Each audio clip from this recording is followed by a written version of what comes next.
Alright guys, welcome back to Coach's Eye. I got Cyrus. We're breaking down his muscle up and transitioning to a second muscle up as well. I want to break down two things here in terms of how he comes down off the rings and then also how he pushes himself out of the dip. So on the left hand side here, we have Cyrus approaching the rings, pulls himself through in a nice transition, but if you notice, he keeps his feet out in front of him in this tucked position and then pushes himself directly up. So he's just using all arms here to press himself back up.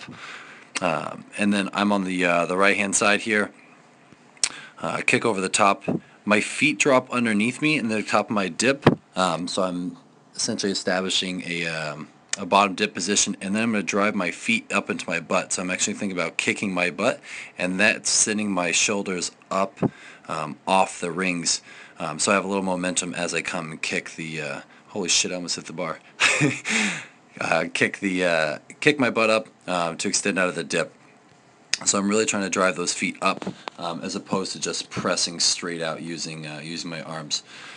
Moving on to moving into the second kip. Cyrus leaves his feet way out in front and almost drops straight down. Is now in this V position. It's going to be pretty hard to hold on to.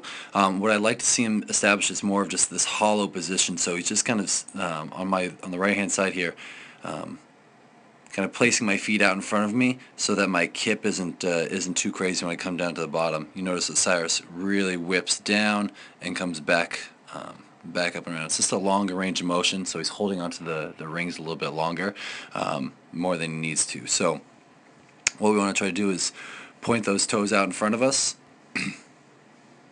Point those toes out in front of us and kind of spot the landing with our feet. Alright, so pump those legs and spot your landing for the next swing.